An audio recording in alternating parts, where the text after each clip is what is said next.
send out the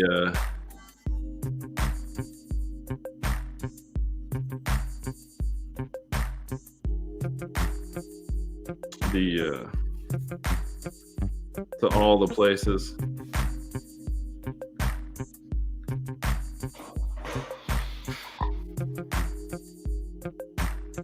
I think we're going to get a record for alchemy transactions again today, man. It's just going wild. It's awesome. I've got let me know before you put our mics on, but I've got a synth bag, internet bag. The mic is on. Hot mic. Okay, never mind. Hot mic.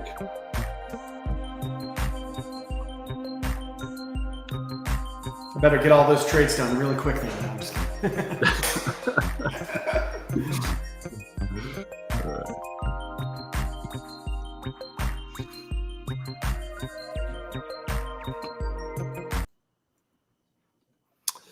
All right. Boom. All right. So we will begin today. So I'm here again with I don't know if ASIM.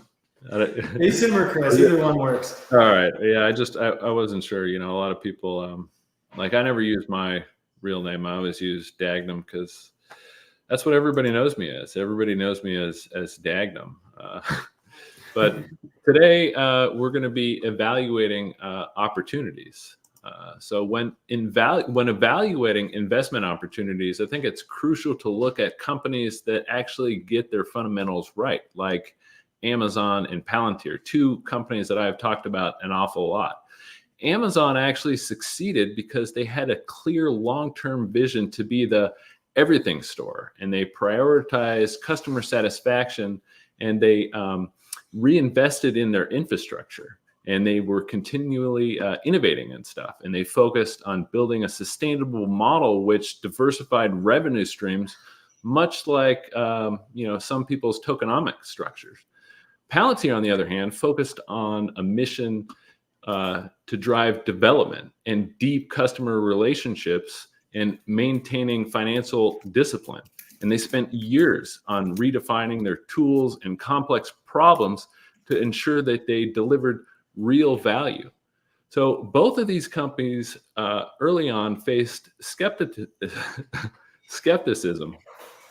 but their commitment to long-term growth and customer-focused innovation ensured their success. So we're going to be using similar models talking about Web3 companies today and how you can sort of spot out the gems. Because there's something like, I don't even know the number now. It's like some astounding number, right? Like 20,000 different opportunities in crypto. You're talking about tokens that launch on Solana each day, right? Yeah. Yeah. I mean, and that's one of the pitfalls, I guess, to having that sort of a model, because how do you evaluate something when anybody, like even a little kid, could launch a token? I think that's a really interesting point. So first I want to say, it's really important to understand when investing, nobody knows the future. And I think there's this, we kind of often hear people give opinions or forecasts as if it's like a certainty, right? But ultimately what you're just trying to do is give yourself the best odds, right? And so what we're going to kind of talk about is a way to kind of think about opportunities in the space to kind of skew the odds in your favor, right? But you never know. I mean, there could be there could be some computer being made in China right now that can break not only traditional encryption, but all the quantum proof encryption tomorrow, and all the blockchains are hacked. Aliens could come to the Earth tomorrow. Nobody really knows the exact future, right? So you're just trying to give yourself the highest probability of success based on, verifiable information you have today and some, reasonable intuition about, maybe the trajectory of a business. But there's a there's a really famous video, and if Dagnum lets me, it probably takes about 2 minutes, but I think I've shared this in your Telegram group before, but it's just Jeff Bezos talking about Amazon stock is not the company, right? And so maybe I won't bore you guys with the 2-minute video, but what he's really saying, he's talking about this, I think in the interviews either in like 2000 or 2001, right? And Amazon stock is like down 90%. It's a shitcoin, right? But he's sitting here and he's like, I'm looking at the business, and he's like, by every metric we track and things we use to make decisions, the business is doing extremely well. And so like the stock is not the business and the business is not the stock. I think that absolutely happens in crypto, where, you know, as let's say global liquidity gets sucked out of the market, right? Bitcoin's falling down. The value that the market ascribes to a token might not really be aligned with the true fundamental progress being made by a project. And so I think that's important to understand. And look, I'm not a financial advisor. Nothing we're going to talk about today is financial advice. I'm just trying to kind of show people how I like to think about things. At the end of the day, the goal of investing is to make money. And if you can do that by flipping meme coins or playing narratives without a lot of, let's say, actual fundamental progress behind them, or using TA or whatever other kind of trading systems work for you to make money, more power to you. I encourage you, you know, be safe, be smart.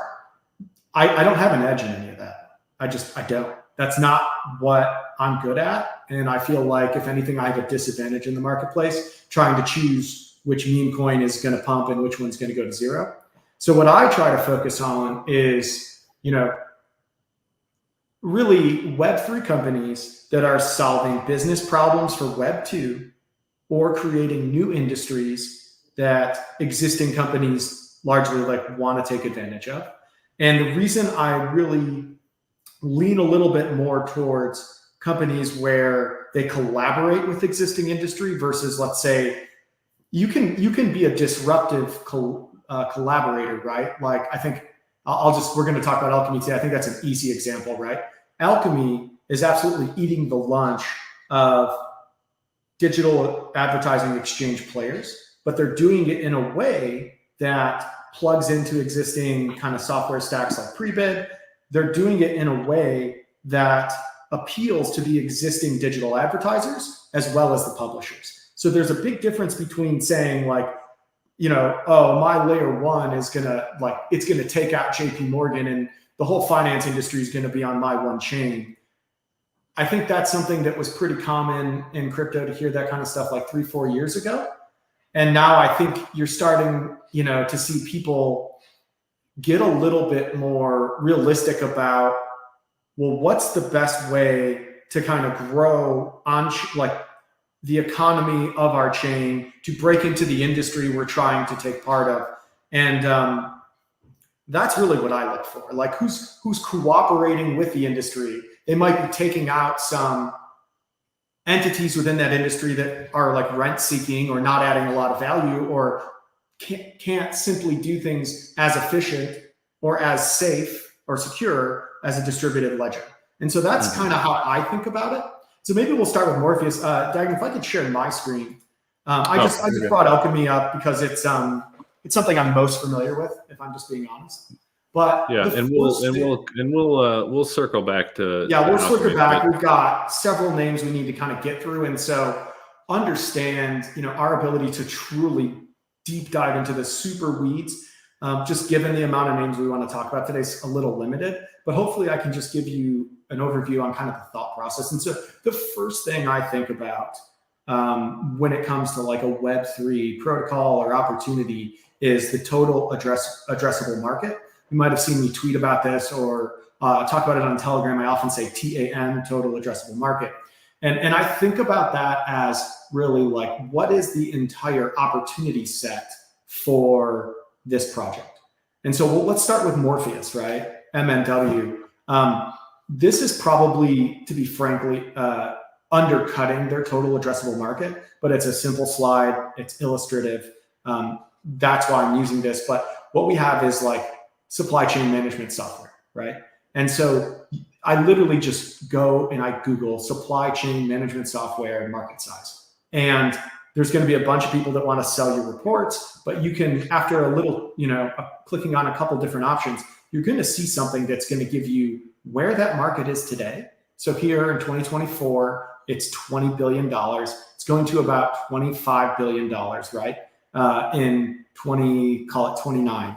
Like I said, this is probably cutting short the Morpheus opportunity, but it's an easy overlap. Morpheus, if you're not familiar, is kind of like a middleware software, right? So what that really means is it plugs in easy to existing supply chain kind of like order management and supplies database systems, and it effectively makes it cheaper.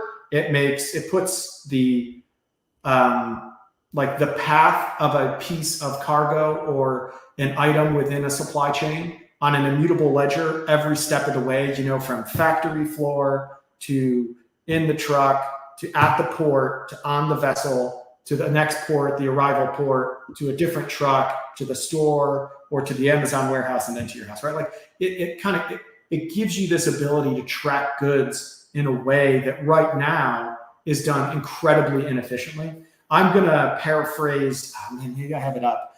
Morpheus had here you go, a comment, and this is an older paper by them, but just there's, a typical supply chain has over 40 points of contact between different entities. So just think of like all that data that's being like logged over and over again, right? Instead of having kind of like one source of truth. And so you can start to easily understand, well, hey, and then probably in some of these instances, it might be written down by hand, or it might be, in an unreliable database that's also probably easy to hack. We know a lot of computer systems are outdated. And so it becomes like pretty easy to understand what the problem they're going after is and why distributed ledger technology, because it's safer, because it can be like the source of authority, and it's an immutable record in case there's any disputes, how you can save a lot of paperwork, effort, time, and cost by kind of using distributed ledger technology.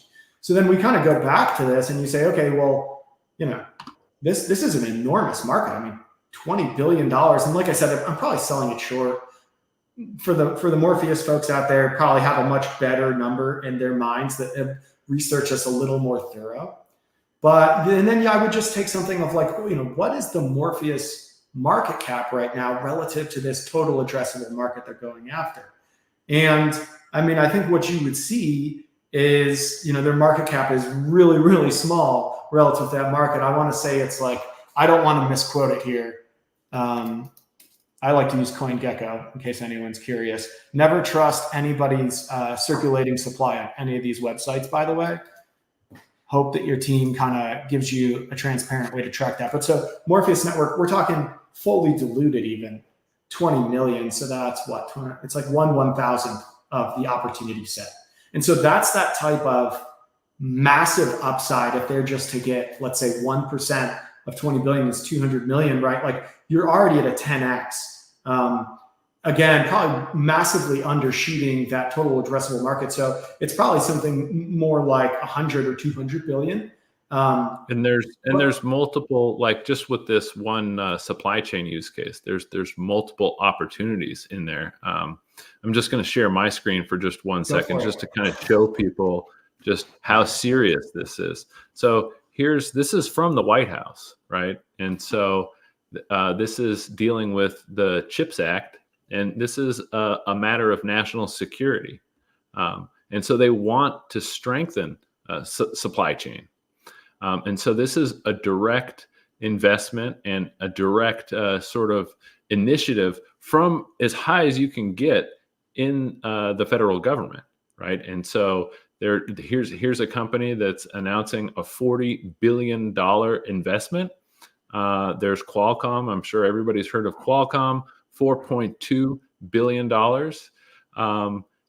And Morpheus could partner with any one of those people. And again, they can just get a percentage of either one of these contracts, or why not both of these contracts with Qualcomm or Micron, right? And that's just one subset of an opportunity with supply chain. I'll switch back to your switch back. That's a perfect time to kind of bring up. So the other things I look for, so like we talked about total addressable market, kind of take a look at what's the marketplace valuing this protocol or this project or this company effectively today, and what's the size of their opportunity. And then on top of that, you want to look at things like, sorry, I've clicked on a lot of stuff here. What you really want to look at is like, okay, well, like who are they playing with in the industry? Another thing I would also look at is like the quality of the team.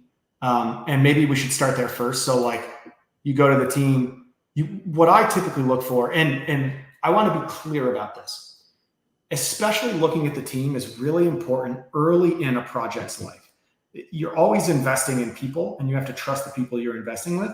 But what I really look for also is like Danny Weinberger, right? Founder of Morpheus, like look at his experience and what it's in, right? Look at what the COO's experience is and look at the amount of time they have, okay? We're not going to spend much time on that because I think what then becomes important is that's especially when like someone's putting out a white paper and they're just getting started, the network's not live yet. It's always going to matter. The team is always going to matter. I don't want to downplay it. What I'm saying is at some point in the future, what you want to see is you want to see industry adoption.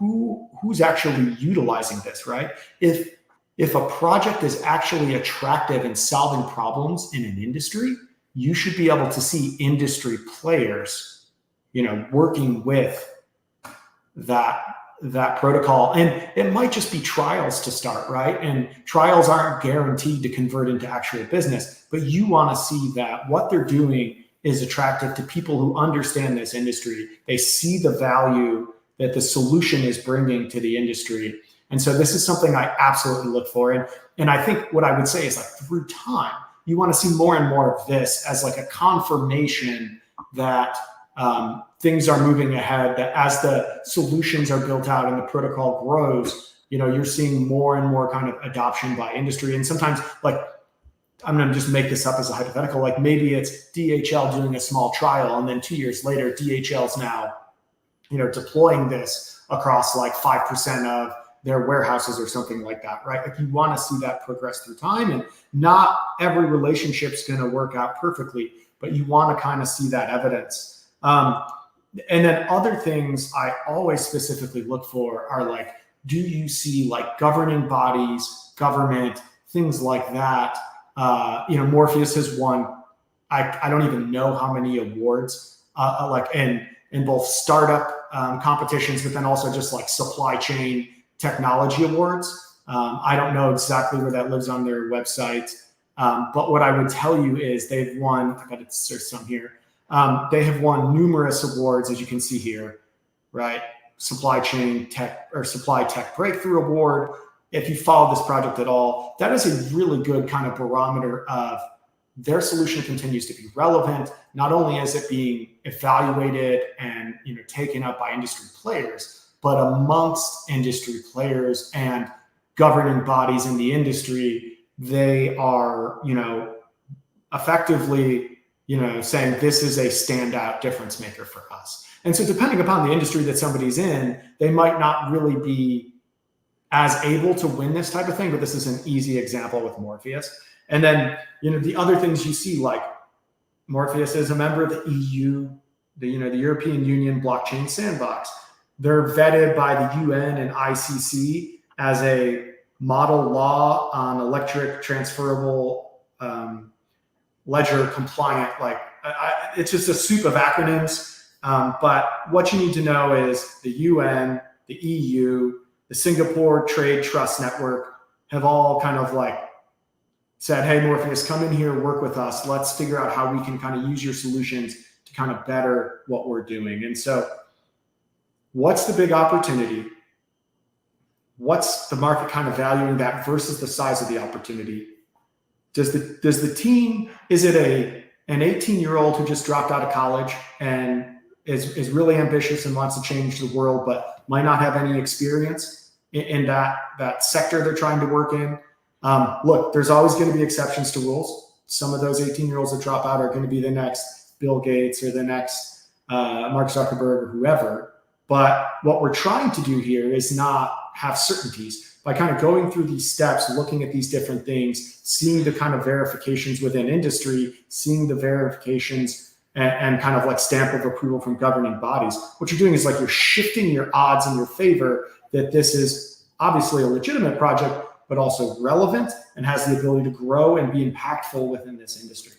And then the final thing, I like to think about, and I don't really have, too much to kind of show for this, is just, unfortunately, we're going to skip really diving deep into the tokenomics here because we're trying to cover so many different things, and they have very different models.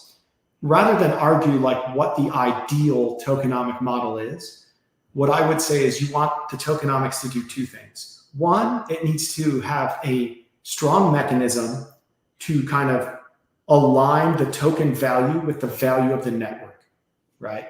And so a lot of times that's done by transactions being paid in the token, right? Or things like token buybacks. And so what I would say with Morpheus, you have nodes that are not only processing transactions, but doing significantly more than that for the Morpheus network that will lock up supply of Morpheus tokens. The velocity's decreased because those validator, I think they call them master nodes, have to effectively get paid in the token. And so there's tokens that are not readily available to sell until those rewards are paid.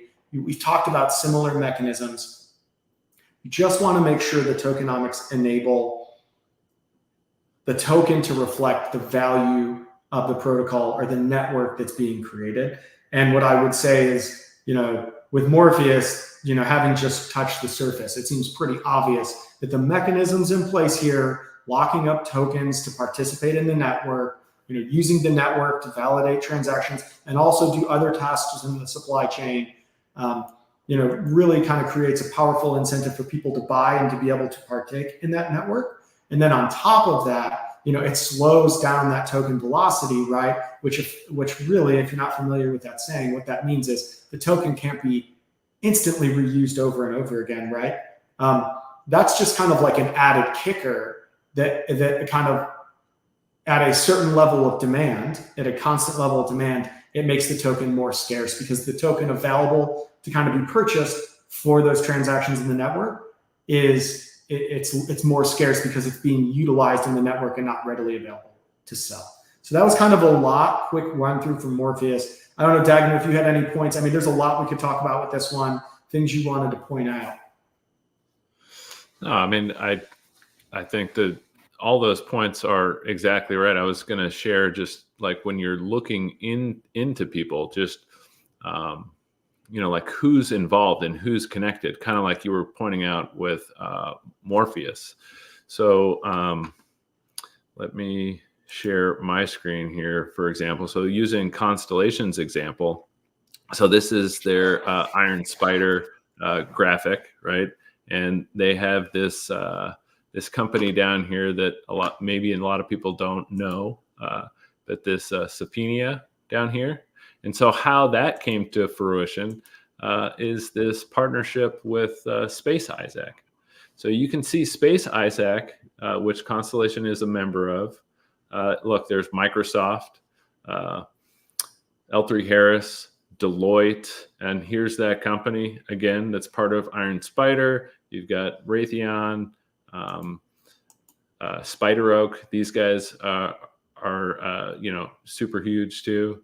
A lot of big names just in Iron Spider, right? And so this kind of shows the depth of the people who are working with Constellation.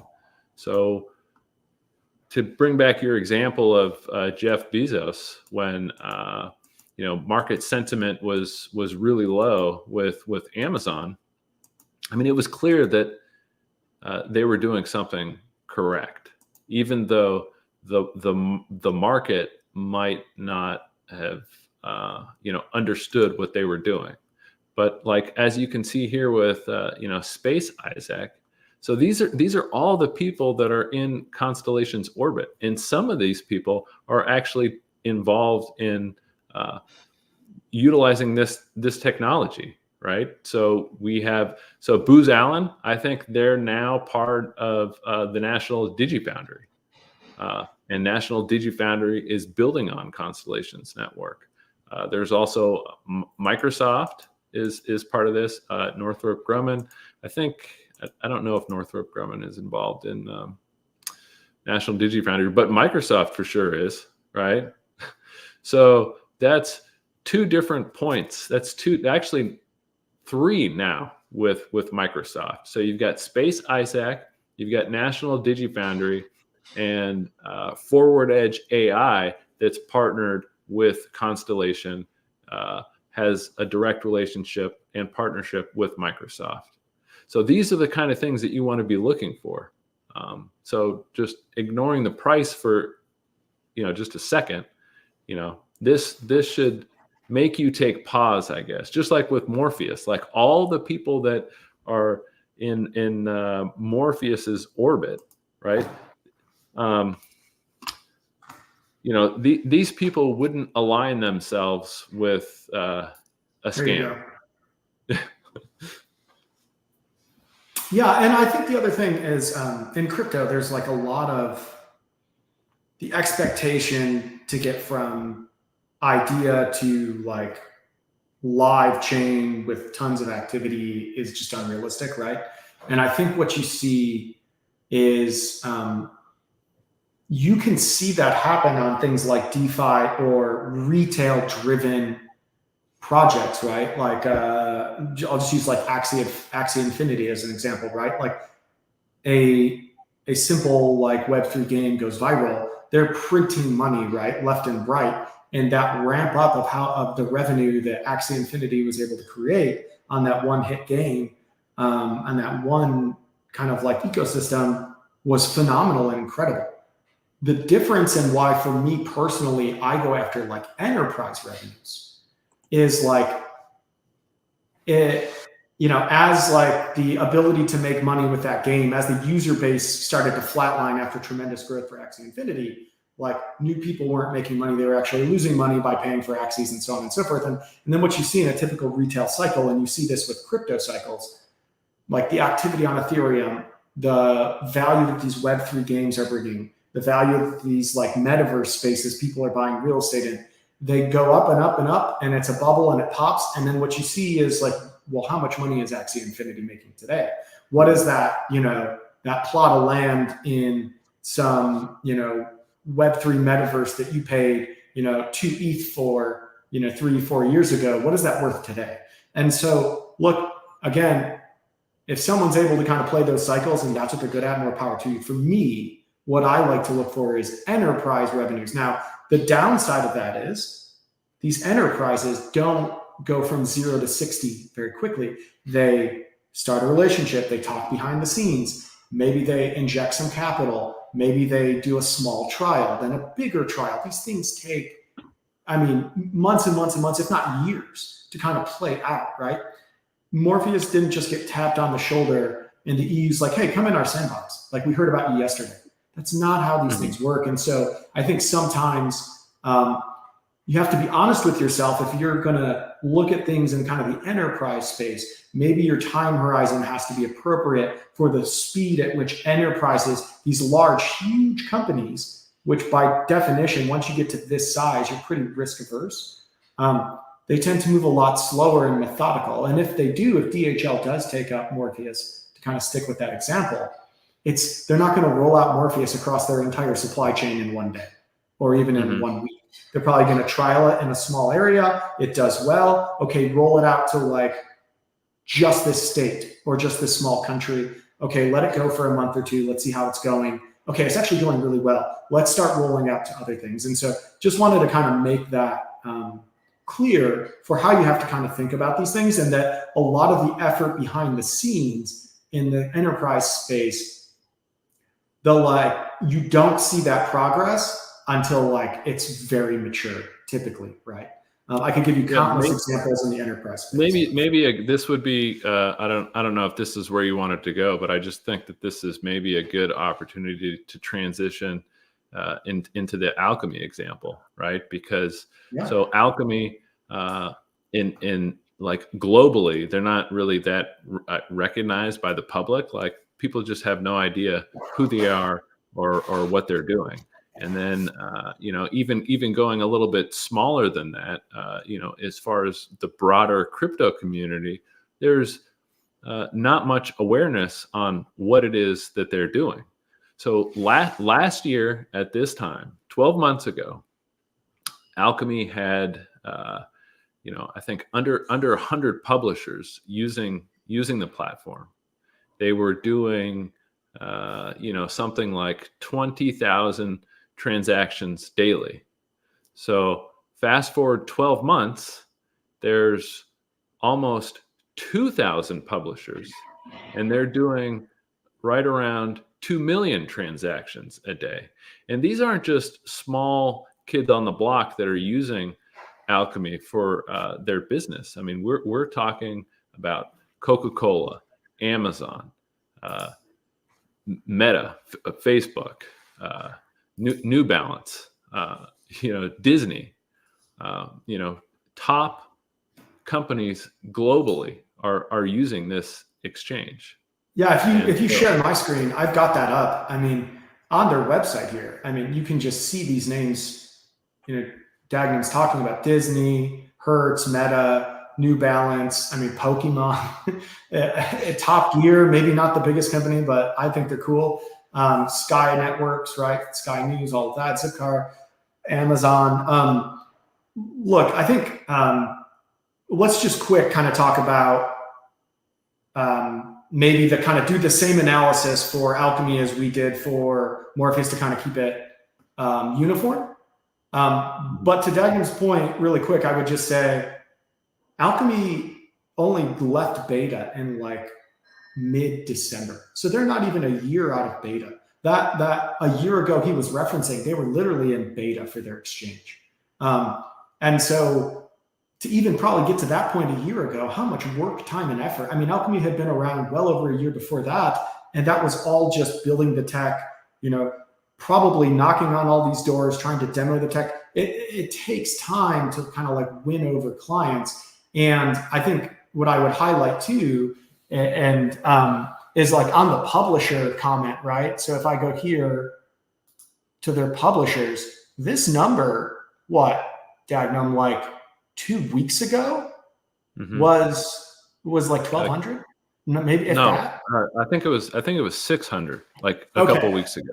So the point would be, people look at this and they're like, oh my gosh, they're growing by, let's just call it like 100 publishers a day over the last week or whatever it is, sometimes faster.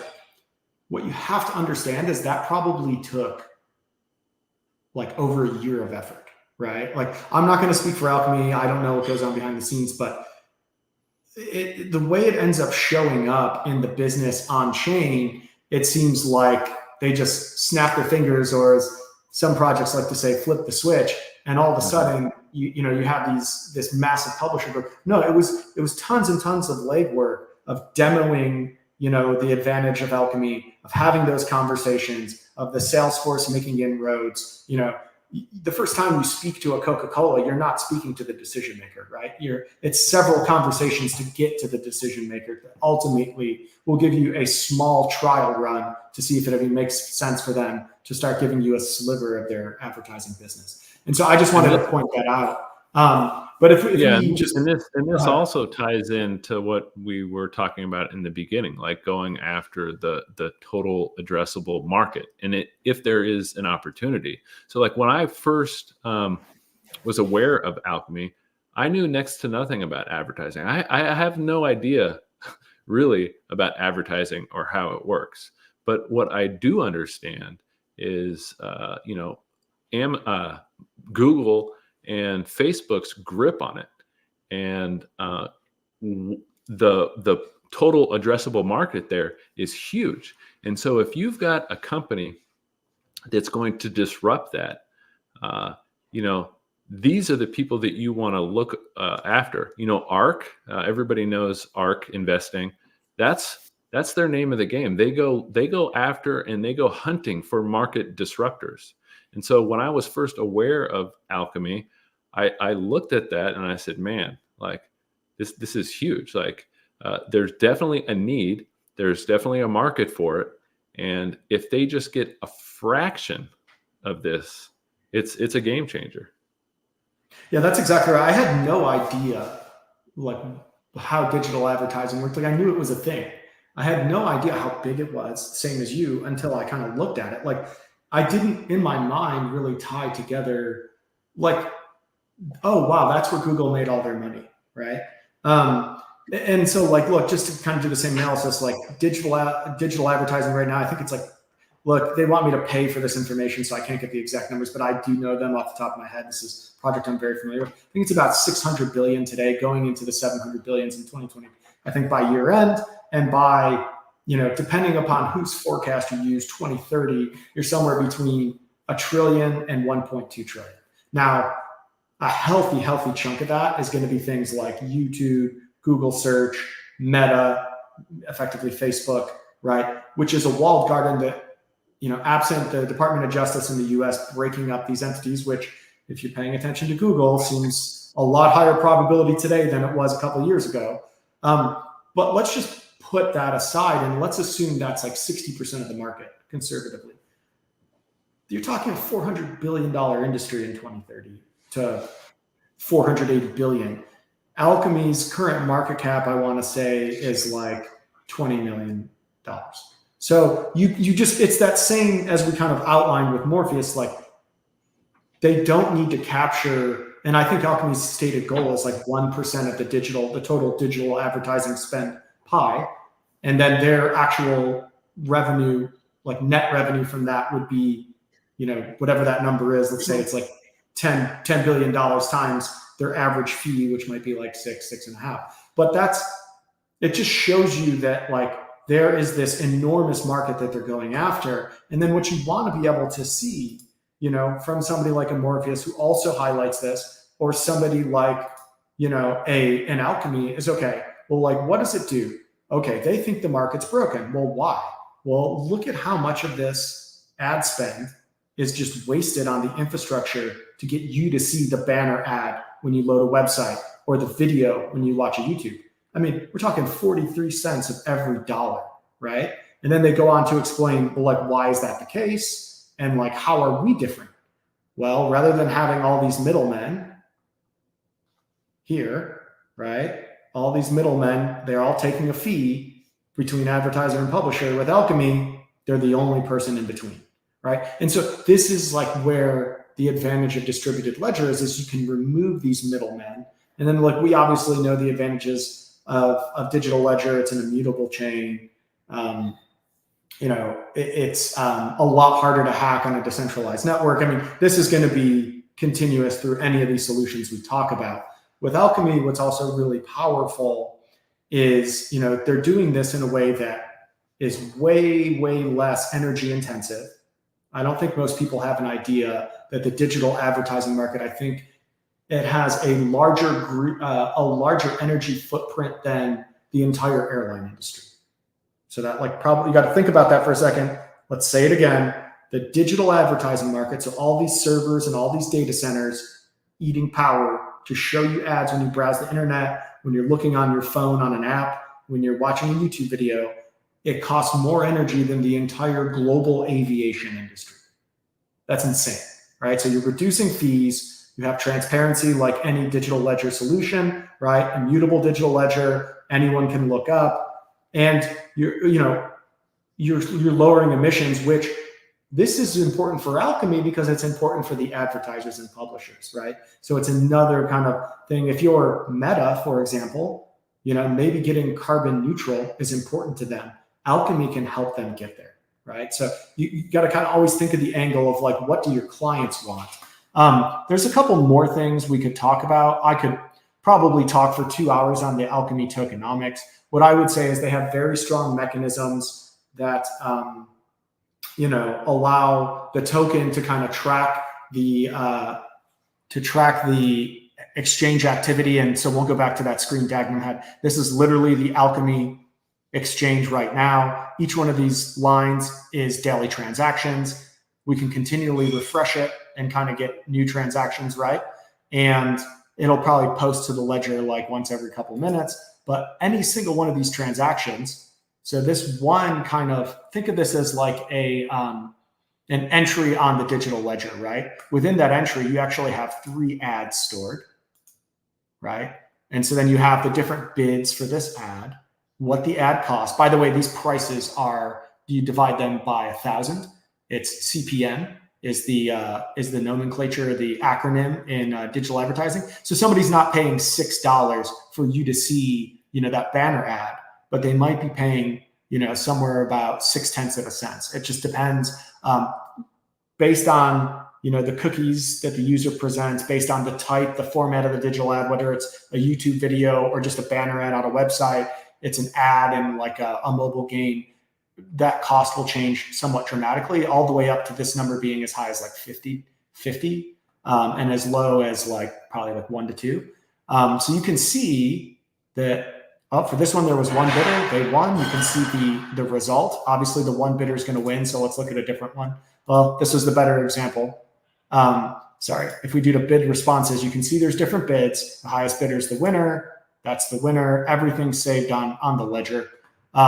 Getting back to the tokenomics, I mean, I won't even really dive into the Alchemy tokenomics because they can get somewhat complicated, but simply, and this is like one of the really smart moves by Alchemy, was their digital exchange. So everything you see here, and they're kind of talking about on their webpage, 100% of the revenues that this digital ad exchange generates goes into token buybacks, which then those tokens are used to reward validators on the network nodes or people providing liquidity to allow those buybacks to happen without massive price slippage. So how are they able to pay back 100% of their revenues? Like how do they keep the lights on? Well, Alchemy has adjacent entities like a consultancy. They have a web development center in Bangalore, India. And so like what they're able to do is those adjacent entities make enough money to pay their employees. And well, is that a competition of resources? Well, those entities are driving, use to their exchange. So their plan is in time of the different entities under kind of the Alchemy umbrella, if you will. This will be the primary revenue driver. It just takes time for them to kind of ramp up that exchange to a level where it can pay for everything. And so that's, a lot on the tokenomics side. But the one other thing I would say to kind of tie it in with what we talked about with Morpheus is the same type of thing. If you go on to the Alchemy website, and really it's like even their YouTube is better, they're having interviews with like decision makers at some of the largest advertising houses or, entities like Coca-Cola. And so not only can you see that they're using the product, but they're excited to kind of talk about what Web3 means for their industry, why they like Alchemy. And so, go on YouTube, type Alchemy Exchange, and find their YouTube channel. A lot of really good information there. Similar kind of like validation that you see with Morpheus, kind of having the EU blockchain sandbox, things like that.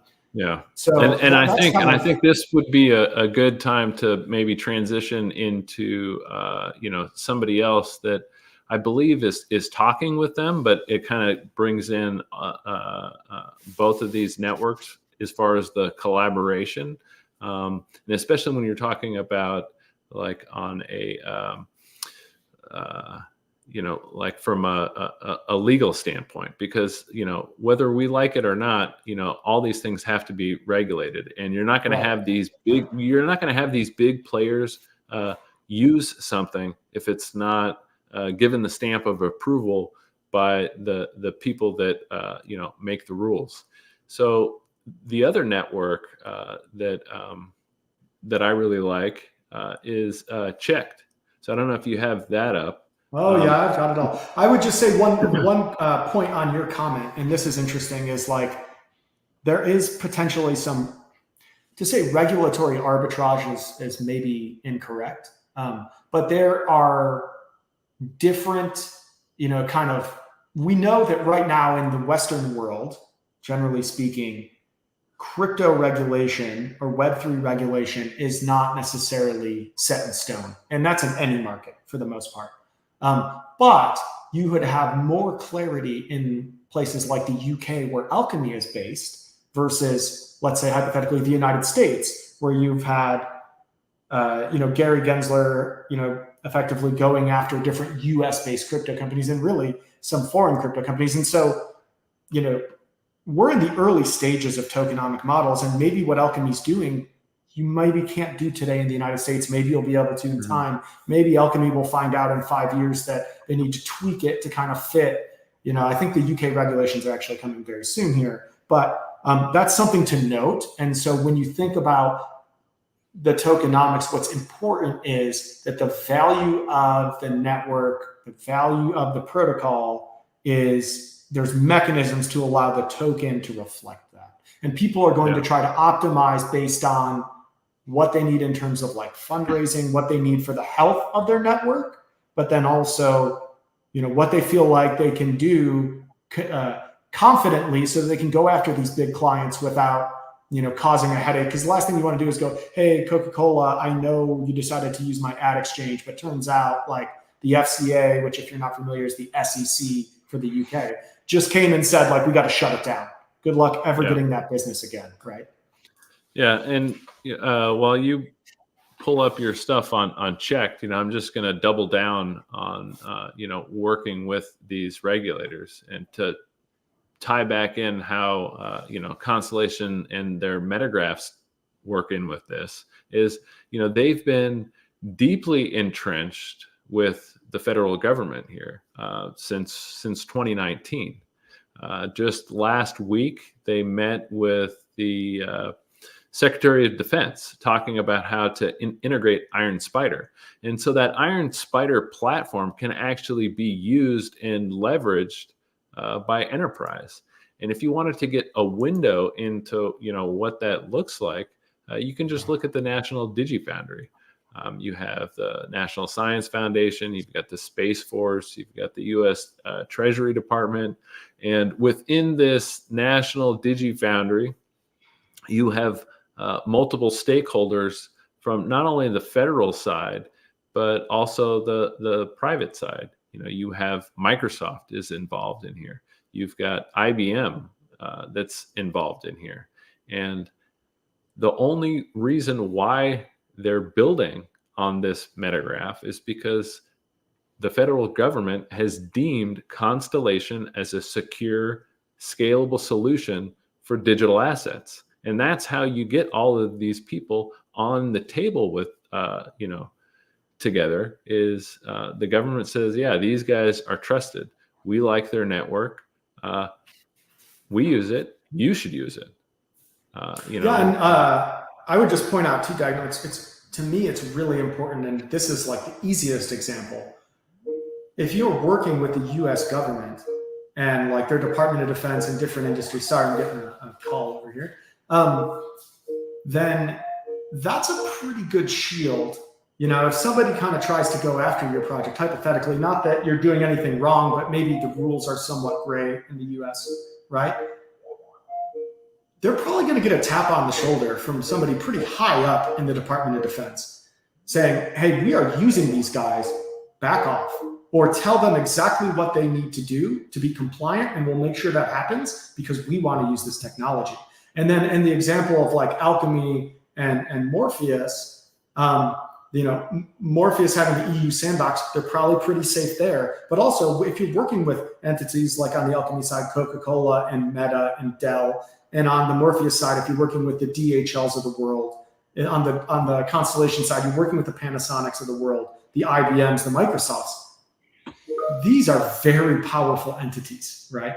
That certainly have influence on policy and influence on several world governments. So these are like powerful allies to have as you're kind of navigating maybe these like uncertain and not necessarily black and white regulatory waters. That's a good thing to have versus, I don't know, some project on, let's just say Solana, where you're like, yeah, we're going to do DeFi and we're going to take down the banks and this and that. And look, I'm all for DeFi and decentralized finance and what it should bring, but just understand you're flying a lot closer to the sun. If you don't have, if your effectively like an enemy of these large, powerful entities versus working with them, right? And so that's just something to kind of consider when you weigh the risks and rewards from a regulatory standpoint, right? There's not only a lot of value working with these major entities from an economic standpoint, but it's also somewhat risk mitigating, right, in these uncertain regulatory times. Yeah, and to I don't know if you have your check. I'm ready to go. Yeah, but so again, there's an opportunity here. I mean, I report almost daily about hacks happening all the time, or people's credentials getting stolen. Look, bringing back Solana and McDonald's. Somebody logged into McDonald's Instagram account. They hacked it and they used it to promote a shit token on Solana, and people got scammed for a lot of money. And we are going to get to a point, I believe, fairly quickly, I think, to where these secure credential logins are going to be necessary. I don't think you're going to have a choice but to use some sort of solution like what Check has. Yeah, I think that's exactly right. And I also think that, there will be clarity that comes. And I think we all know that one of the major benefits of Web3 is, anyone can build a protocol on some of these networks, not on others, right? And usually the ones that tend to be more enterprise focused have a little bit more limits on who can run a node. Maybe it needs KYC, versus like a purely open network. But one of the downsides of Web3, and this happens in any new technology, is that the tenets of an immutable ledger where transactions can't be reversed, where you can kind of hide your location that you're doing nefarious deeds from, like you're going to attract scammers. And I think it's important to step back and realize that there's a lot of, and we're highlighting this today with these great projects, there's a lot of good being done with Web3 as well, not just pump and dumps or scams or nefarious actors. The same way on the early internet, and we still deal with this today on the internet, there's a lot of bad links, that'll download viruses. There's, fake goods on Amazon and other websites. Like anytime there's ways for people to utilize technology to kind of cheat people, they're going to do it. But I think we would all step back and say that the internet, full stop, it's a net benefit to society, not a net detractor. And so Web3 is the same thing. All we can do is hope that these good actors that we're talking about today and that are helping, real businesses, get more and more attention, continue to kind of grow their businesses, and that the quality of Web3 that's really solving problems, whether it's aiming for full decentralization, whether it's, semi-permissioned or what have you, as long as it's like helping the world and utilizing distributed ledger technology to solve problems and showcase the value of the technology, I think that's the kind of stuff that's going to rise to the top, and that regulators will have to kind of like rally behind and make clear rules for, because there's just going to be more and more pressure from existing business that wants to leverage the advantages of this technology. So sorry, that was a little bit long-winded, but no, but I mean, you're exactly right. I mean, there's going to be a tipping point. I don't know what it's going to be, but there will be a tipping point to where, at least here in the United States, the government will say, you know what, that's enough. That's one hack too many. That's one data breach too many. We need to implement this stuff to safeguard our data, and that's it. And it'll get passed, and that'll be that. I mean, just yesterday, what was it? That big oil company in Texas got hacked, right? Halliburton, they got hacked. So Halliburton is, and not only that, but they're a huge defense contractor. And so there's no telling, and that was just yesterday. So we don't really know the full scope of that hack or data breach that happened. But a couple of years ago, there was that oil pipeline that got hacked here in the what was it, the southeast, and that caused all kinds of disruption here in the United States. So it's inevitable. I mean, it's going to happen where this stuff will be implemented, and you just won't have a choice but to use something like that Check has, this identity. Because secure credential login is going to be a necessity to prevent the next, McDonald's scam, right? And I think you have the addressable market up there of just this one use case. This is just North America. Like, that's the thing. So this is another, I kind of gave you, I think I said to you guys, like, there's people that are going to want to have you download reports, right? And so this is like snippets of a report they want me to pay $200 for or something like that. Look, I'm pretty sure the last time I looked, the addressable market for Checked is like $1 trillion by 2030, similar to Alchemy, something like that. I'm paraphrasing here. Maybe it's a bit more, a bit less. This is just North America at call it $11.5 billion in 2022. But I mean, look where just North America's going, right? And so I think people, when they hear digital identity, I think the first thing you have to kind of understand is a couple things. One, no one's talking about like every like aspect of your identity just sitting there living on chain, right? What it actually means is it's a way for there to be verification of identity stored off chain, verified with things like ZK proofs without actually having to physically like query that record every time. And like allowing that kind of handoff, and in case of Check, and what makes them a little bit more unique than other SSI or self-sovereign identity solutions is they, in their network, have also built in payment rails. And so really what they're trying to do is say, hey, look, like these honeypots of data where you have every, social security number in the United States in one database by some company that, oh, by the way, never asked your permission if they could have it.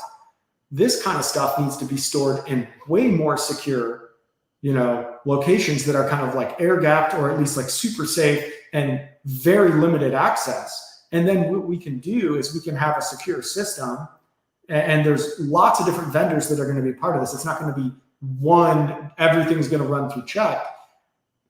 What it does is it like keeps the access to the information like really limited, and then the verification happens on chain, the payment happens on chain. And so like that's where the commerce happens.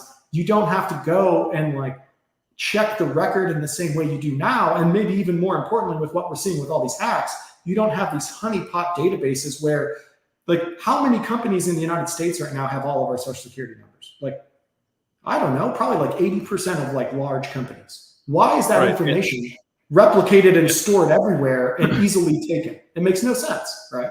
Right. And you're exactly right. And it's adding that additional security layer is what's going to be paramount. And people aren't really going to have a choice. But the other thing about the choice here that I think that is really important for people to dive into, that you were hitting on, and this actually, whoever this person here is in the comment section, it's not just about credentials, it's understanding how deep the system is built. And, they're exactly right, because so as everybody's fighting and scraping the bottom of the barrel for attention in Web3, it's really, really important to highlight the differences here. There's some chains that all you do is you mint and burn tokens or issue an NFT, but the actual application itself is still very, very vulnerable and ripe for hacks. So I think it's important for people to understand the distinction, because just because you have a blockchain component of your application doesn't mean that it's totally secured, right? But what Checked is offering is a secure solution to identity management, because they're not just minting a token on their network. So I think that that's important to distinguish. Yeah, absolutely. And I think we skipped over this on the Alchemy side. We talked about Morpheus. The team on Alchemy, I think, has like 50 years of digital ad experience between the three founders. On the Check side, you've got Anchor, the CTO, tons of experience there. You've got Fraser, the CEO, worked literally on digital identity at Accenture. And after trying to do digital identity projects to try to improve and plug these holes in Web 2, he realized that like somebody needs to make this with Web3. And his big breakthrough was understanding like people are making these systems using digital ledgers, but without the payment rail, there's no economic incentive for like you or I to share our data. Like maybe I want to share some of my information, like I can keep my name and my personally identifying information, withheld, but maybe I'm okay like saying, hey, like, I go to movie theaters like a few times a month, and I'm fine with like that information, being used in some analytics for, movie studios and for theaters.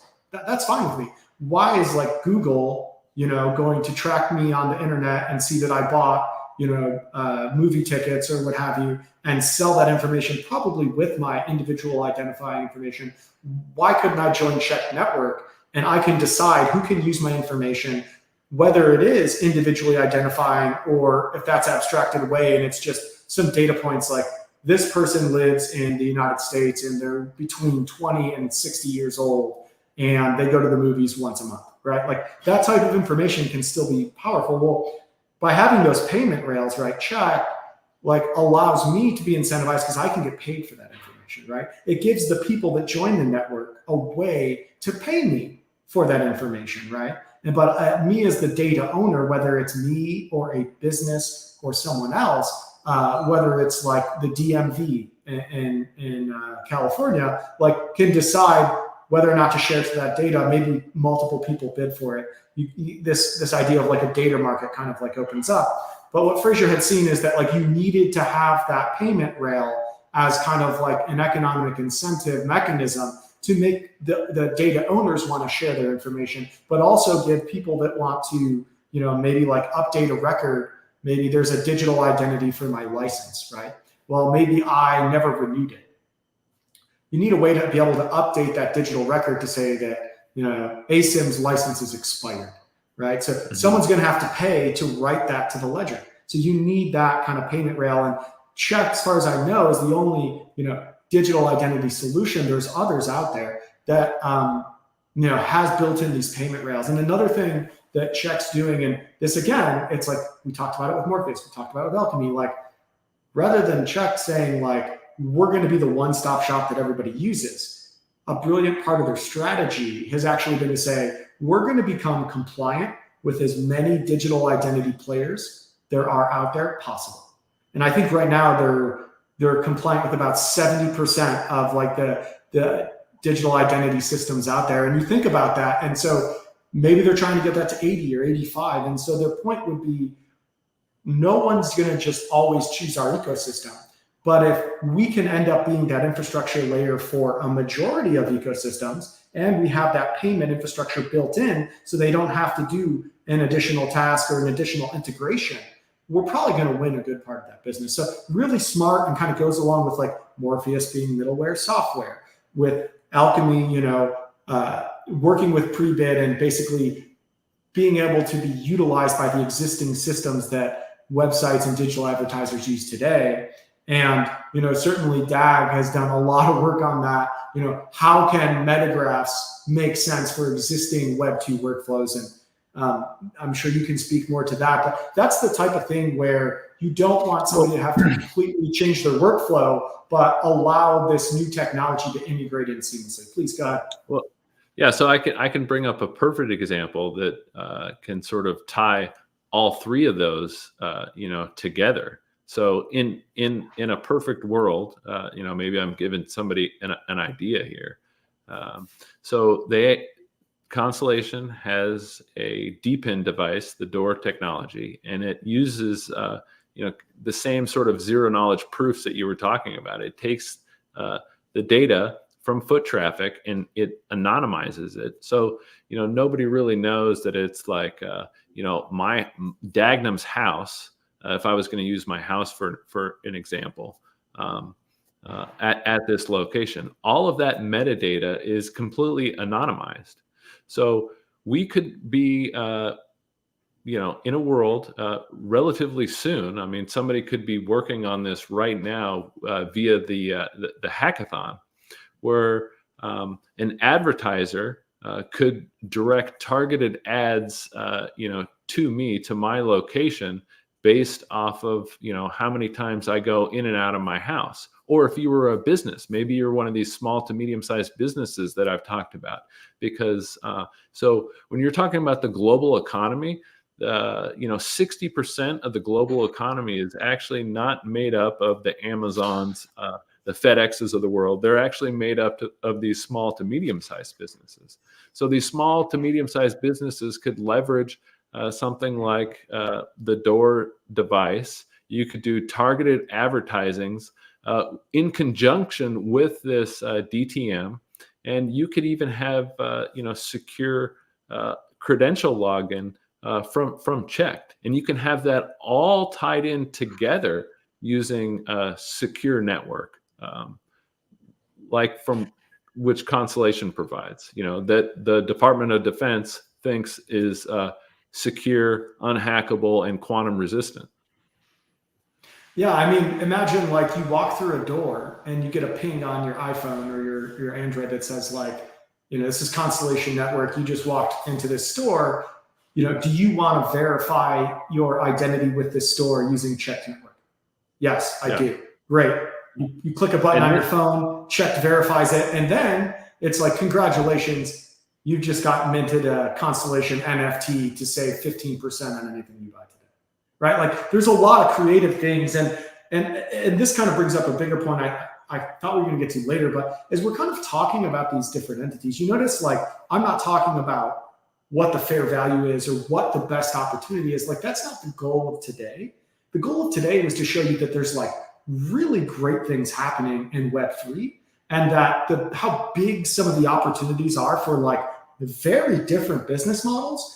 But, and you kind of beat me to the punch with your example you just gave, like these systems can also work together, right? There's like, it doesn't hurt Check if Morpheus becomes the de facto supply chain software solution in Web3. Like, how does that hurt Check? In fact, it might not even hurt a Morpheus competitor.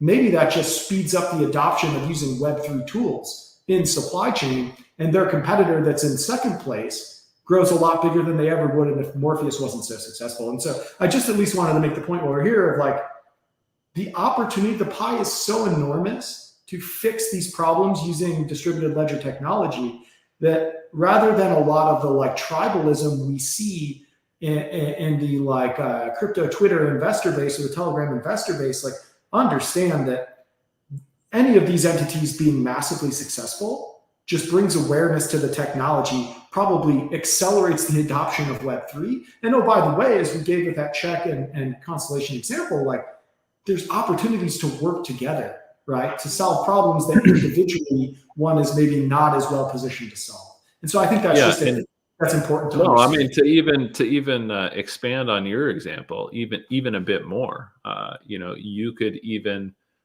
have Morpheus validating delivery from like Levi's, for example, right? And then when that truck gets through the the store, it can be again validated on a second level from these DTMs, and then that could trigger some sort of reward or even like distribution, like, hey, we just got a shipment in of like whatever product is. I mean, it doesn't even have to be Levi's. It could be something else, right? And it would notify everybody, every one of their user bases near that particular location. And you could do targeted ads, right? Like, hey, everybody, we just got our shipment in of, fall raincoats, whatever it is. Yeah, and look, like watch this. Maybe you bought a pair of jeans, and they you can get another 5% off these jeans if you watch 3 ads on shoes that would go well with those jeans, right? Morpheus in the chat. We could sit here and go in circles for so long, right? Or hey, you just bought a FIFA jersey. Well, like, why don't you use like the Algo platform to buy tickets to the game next week? Right? You get a discount because you bought the shirt. Like, we could tie in all these networks and the things happening on these networks. That could have been the entire conversation. And we'll get there maybe a little more at the end. But I think that's the power here, is like understanding that like solving these problems and making people's lives easier and saving money for businesses, like everybody's going to win.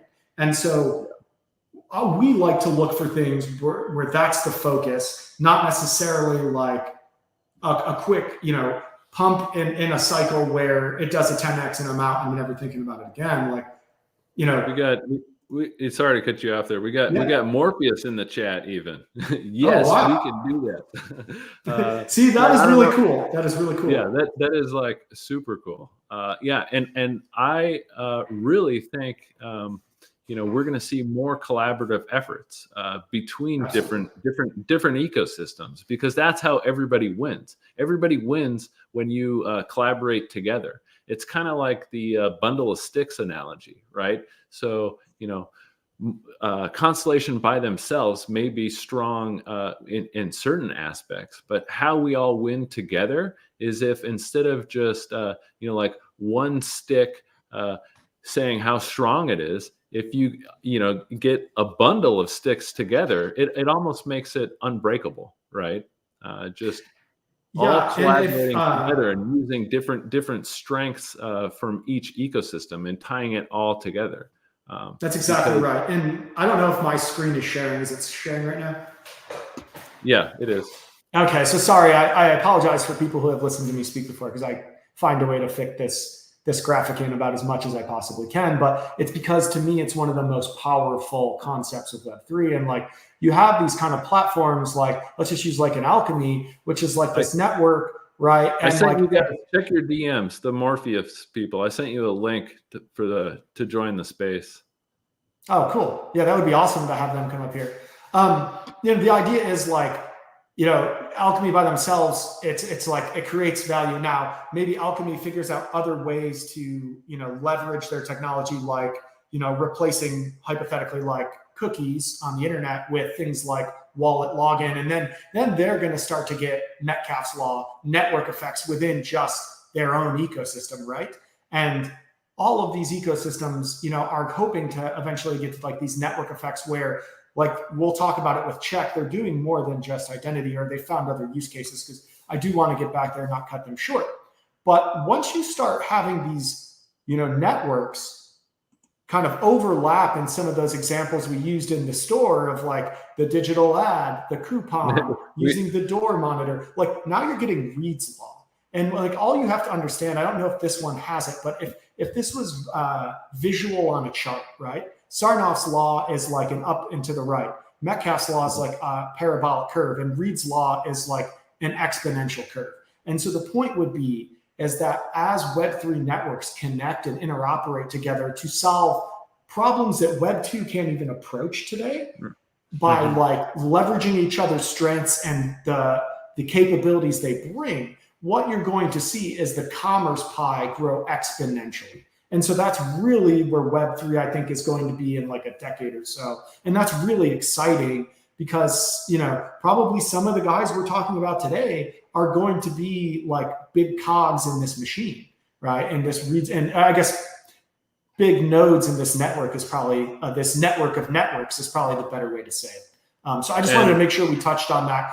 I wish this had the line chart, because it makes it maybe a little bit easier to understand visually than just these kind of network charts. So that ties in perfectly to, this happened live during the space. So now we have Morpheus in the house. James, so glad you could be here with us. I'm so glad I stumbled upon this. It was sitting on the right side of my my home screen, and sorry about that. Yeah. Yeah, thanks for joining us. So this thing that you were wanting to share with us, can you tell us a little bit more about it? I can't bring up Yeah, I can see your yeah. comment here about the That's product, but I can't copy sure. that link. Okay. That's us on the SAP S4 HANA marketplace. So we built a brand protection solution, pretty much identical as you understand it, for our customers that allow them to be able to essentially share with consumers the chain of custody. So imagine if you're an olive oil producer in Spain, you can attach all of the essential validations of your products. So the bill of, so the certificates of origin, as well as romance copy, and using a QR code, add that to your product, so that you have full transparency, and the authenticity has been, of course, verified on chain, creating one immutable truth. And we sell that to, it's completely integrated with S4 HANA SAP. So anyone using that ERP can easily add our module to their already existing supply chain solution. That's the unique position of being a middleware. Yeah, I mean, and this is just the two of us kind of like shooting at the hip of like ideas of how this could all work, and like what we're looking for. So like I'm part of Stardust Collective, and we evaluate grant proposals for people that want to build on the network. And right now there's a there's a hackathon. Let me share my screen here for an instant with Constellation, right? And one of these things is identity management, or even cross-chain interactions. Sure. So both of these things that we've been talking about live in the stream. And I firmly believe that there is a solution out there, and we just on the fly talked about a possible solution to where you could have somebody utilizing the DTM. It could be somebody that operates a chain of maybe coffee shops or whatever, and you could have Morpheus network maybe supplying the coffee, and as soon as that coffee gets delivered, all the users within maybe a mile or 2 miles, because it would know where you're at. You get blasted out with a notification like, hey, we just got a shipment in of whatever it is. Come to the store within the next hour, and you will get a 20% discount. Certainly, yeah. No, I've seen that done with folks. There are large retailers who use phones to identify their customers when they walk into stores, and then immediately start to market to them. They've been doing that. I don't know if if they're Web3 enabled, but that technology has been around and tested, and it's really quite interesting. It's also part of that whole Amazon self-checkout. If you have one of those stores in your city, that's pretty neat, right? So right now we're working with the Mongolian government, and Asia Bank actually came to us, a very very large bank out of Singapore, came to us and asked if we could build a solution that for consideration for digitizing and authenticating certificates of origin for products coming into and out of Mongolia. And so that was how that particular product was developed, through their initial interest and then funding of that experiment. And it was a swimming success. So we posted about that. But certificates of origin are being mandated now by governments across the globe. And if you want to do business with those countries, you've got to prove that you have authentic products. And vice versa, if countries are realizing that they're losing revenue share with their exports if they don't have a validated certificate of origin, right? And so, what we're seeing in supply chain now, and really what got us started 5 years ago, developing middleware supply chain solutions for enterprises like Coca-Cola, Gulf-Tainer, and many others, is the how easy it is to hack supply chains. Truth, hand on my heart, truth, I've seen literally fax machines still being used at ports across the globe. Emails and faxes and flat files coming over that can easily be spoofed. Phishing and spoofing emails is a child's play, right? But if you've got a container of Lamborghinis being offloaded in the port of Milan and it needs to go to New York, one false bill of lading can pick that container up and put it on the wrong ship, and off it goes and disappears into the night. This happens more often than you know. And it used to be in supply chain that you just built that loss into the cost of doing business. But nowadays, with fuel being so expensive, we can no longer afford those kinds of mistakes, right? So taking flat files, digitizing them, and then verifying them on chain to have one single source of truth that can be shared with all stakeholders up and down the supply chain is essentially our solution for that, and it's really getting traction right now. It's we're certainly just about any product can be digitized and authenticated in any part of the supply chain, whether it's the raw materials in, or it's that last mile to the shelf, or even off the shelf and into your pocket, and into the consumer's hands, in which case then they have that full visibility and traceability. And it's not just Mongolia. Like I put up here, this is from the Department of Homeland Security. So supply chain is a big deal. I'm gonna try to find this other graph. The USDA selected us as one of the supply chain solutions to watch, and we've been working with them on certificates, food safety certificates, much like we do in Canada. We're based in Toronto, and we built a food safety certificate solution for FCL Co-op, which is one of the largest grocery conglomerates and chains in all of Canada. So that got the FDA's attention pretty quickly.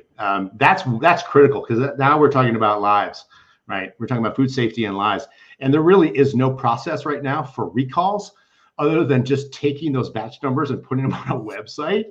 Unless and then for the retailer, they have got the daunting task of having to watch that and then go find everything. Right. And it's not streamlined really. So our process now streamlines that. So if, God forbid, some bologna gets recalled, they immediately have that batch number and can identify it and pull it off the shelf within minutes, not hours, not days.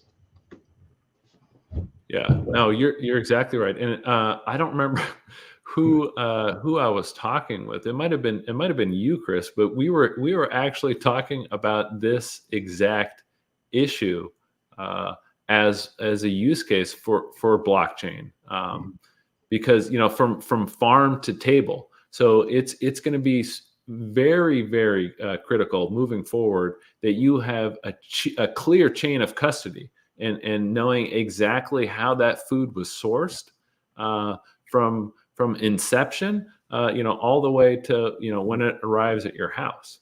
Right. And it's actually funny. I wrote a thread on Checked about, and I use that farm to table analogy for what needs to happen with AI. Like the data, where is the data generated? Can you trust the data? What algorithm is using the data? And then when it gets to the consumer, has it not been tampered with? And so it's this same chain of custody and assurance through a supply chain, not only in the physical world, as Morpheus handles, but also as AI becomes a very big thing in the near future. Checked is trying to address that with verified AI in a similar model, but you can see that need in many industries, right? From the food we eat to the products we use to the information we consume. right? And so that's a really interesting point. And there is no better technology that I'm aware of to handle that kind of chain of custody and who's tampered with what and verification of origin and the fact that something hasn't been tampered with than distributed ledgers. Yeah, and we can train ML, machine learning, AI, to recognize those anomalies, right? So the more IoT hardware that you put in place, and we integrate with Hanha, also Verizon and Geotab, a few other partners. You bring in all that IoT data, and then it starts to see patterns. And when those patterns are not consistent, ML takes over and checks it, double checks it, and that's where, and that's all done on chain. Of course, that's all done through our masternode networks. If you look at our masternode network, Trust.supply, which is that's our technology that does all the validations for our customers and partners, and it's been live now for a while. You can drill in and see all the different IoT data that comes in, or whether it's geolocation or whatever. And then, there's an engine, and there's an ML engine in there that's looking at it too, and making sure that it is legitimate and validated. And if it's not, it kicks it into a whole other set of parameters for validation. Most likely it ends up, failing out. And that's important because now the supply chain manager has immediate visibility. It's like, wait, what's wrong? Like, it didn't know what was wrong. Most supply chain managers don't know things are wrong until they've just gone completely missing, or they've rotted, or someone's saying, they found a container somewhere and there's flies, and they're like, what died in there, right? But now you can have immediate real-time alerts, right? When things go wrong, and humans are prone to error, and that's where machine learning is so valuable. We're really excited right now for Singularity Net launching next September, right? I don't know if you guys have been looking at that code, but here's our decentralized AI engine, right? Our natural language AI engine that's completely decentralized. Now, this is what we've been asking for a very long time. So super excited to take it to the next level. That technology, that is. Yeah, and it's going to be, it's going to be important. I mean, now, you're not going to be able to have AI in these systems without it being trusted. It's just not going to happen because these things are getting spooky good. I mean, just what was it like? And not even 2 years ago, last year, we have this. AI generator, and everyone was laughing about how, oh, this is the technology that's going to take over the world. The Will Smith eating the spaghetti. Okay, great. But like 12 months later, now we have video that people can create on the fly, and it's indistinguishable between reality. Yeah. Remember, it's only as good as the data, right? Yeah. Your AI and machine learning is only as good as the data that you've inputted into it. So you have to have validations, and there has to be an immutable, one single source of truth, right? And that's where blockchain comes in. It's exciting times. I mean, it really is. This is just remove. Our mission has always been remove friction from supply chains, and using whatever technology, forward disruptive technology there are, and advanced technologies, and that's where we're at today. And we're just now seeing enterprise adoption, right? Early adopters in enterprise, forward-thinking companies are now just starting to really it's not so scary. ML and AI have been around for a long time, but they weren't trusted. Blockchain's been around long enough, right? Still not trusted. Now just becoming a trusted technology. So disruptive, absolutely, but much wider adoption, and that's good news for everybody. Right. Yeah. And, as these, large enterprises like what's happening with Constellation and Panasonic, for example, as this stuff becomes more mainstream and people see that it's not just like toying around with blockchain, kind of, I think it was last year with what Starbucks did with these NFTs, but actually, using the technology in a meaningful way for validating data, it's going to be transformative, and we're going to leapfrog this whole space. So it's not going to be, I really don't think that we're going to be having the same types of conversations about meme coins a year from now, right? They'll never die, but they won't be seen as like a driving force in the industry. I don't know when that inflection is, but Dagnum, I'm sorry, man, I have to hop. It almost feels like, I think the amount of stuff we tried to cover today was maybe too ambitious. Sounds like we might have to do a part 2. Sorry, it's just I only had about an hour and a half. James, thanks so much for coming on. Yeah, great to get your insights, and it's really cool for a project to kind of see this and step in and give us a lot more insight. So thank you both. I'm going to jump off, and Dagnum, we'll circle back and figure out when maybe we can get over the rest of it. You bet. Yeah. No worries. All right, take care, guys. Always appreciate your insight, Chris. Yep. Thanks. Yeah. Yeah, I mean, somebody asked me what a meme coin was. Somebody who's not in the business asked me what a meme coin the other day was, and I said, "Well, you know what Beanie Babies are? It's like that."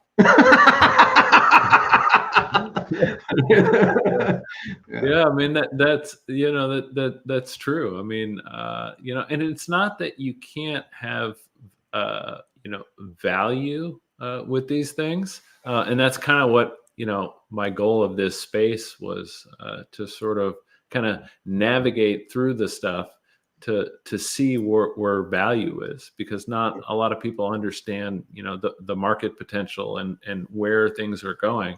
I mean, you could absolutely have value with a lot of these things, like the Open Network, for example. They have their utility memes, so it's actually providing like a function. I mean, Constellation has their alpaca Metagraph example. That's one could say is a meme, but it's a meme with utility. And what that was done was just to show industry and users what's actually possible with distributed ledger technology. And one of the things that I've been trying to do since I got online and started talking about this stuff is to try to change the narrative, because unfortunately right now these scams and these hype things just suck out all the oxygen in the room. In 2021, the thing, it wasn't meme coins, it was these NFTs, right? And so everybody was talking about Bored Apes, right? And to me, that just, I have zero interest in that stuff. Digital assets are good, and you can definitely use NFTs for a lot of interesting applications, and just focusing and hyping up these things that, in my opinion, don't really have any value isn't productive to the conversation. Yes, but it also, I mean, it had to start somewhere, right? And you might as well take a graphic image that's unique and be able to replicate it, within a series. That's how you get traction within an industry. We all know the utilities of NFTs. They're critical, right? You have to have non-fungible smart contracts, and we use them in our tech. But no one would have known what it was if we hadn't had that initial boom. So, you leave it, whenever you have something decentralized, leave it to the creatives to, of course, take it in a totally different direction. And that's great. I mean, I thought it was fun. Did I think that it was going to be something to retire on? No. Happy that some of them did do what they did, that I bought on a whim.